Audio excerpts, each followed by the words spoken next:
2 bottles of white wine chilling in a bucket near his makeshift wine rack, which held 2 bottles of red wine. He'd chosen the least dry of the wines he'd purchased at Noisy Water Winery some time earlier, making sure that Corrie's favorite, the winery's signature Joe Mama's White Sweet Table Wine, was available, but also some less sweet ones he hoped would broaden her tastes and horizons, just like he hoped this evening would do for her in other ways. The sound of a door shutting carried across the campground over the sound of the wind in the trees, and he glanced toward the store. Corrie was making her way toward the cabin, the breeze blowing her long, dark hair around her shoulders and causing the skirt of her red sundress to swirl around her legs.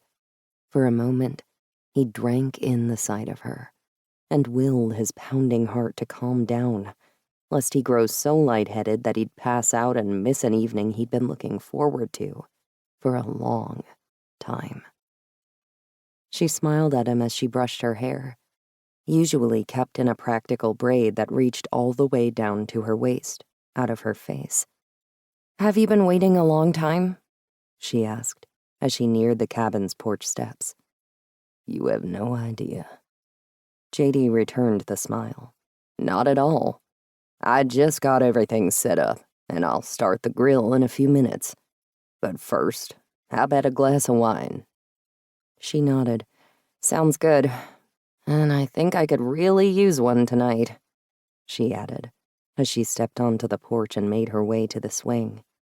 He handed her a glass of Noisy Water Riesling, without telling her what it was, and joined her on the swing with his own glass of Cabernet. He touched the rim of his glass to hers and waited while she took a sip. She raised her brows with a slight grimace. "What's this? It's not Joe Mama's White." He grinned.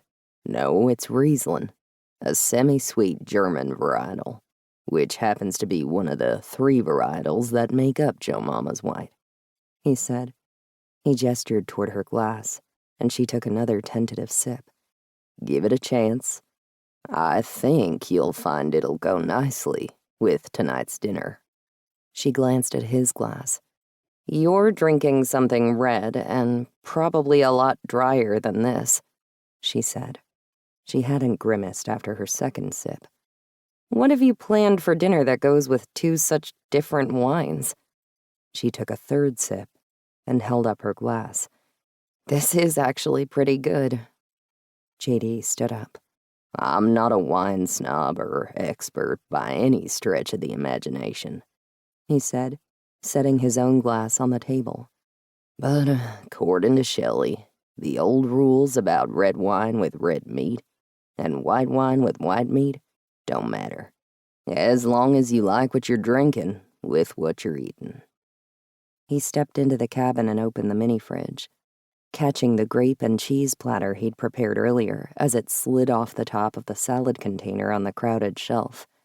He carried it out onto the porch and was pleased to see that Corrie was enjoying her wine. He set the platter down on the table within easy reach and picked up his own glass. "Help yourself," he said. "Don't be shy." "I don't think I've ever been accused of that." She took a bite of cheese and sighed. "You have no idea how much I needed this." "Rough day?" he asked as he seated himself on the swing again. "Not in the usual sense," she shrugged.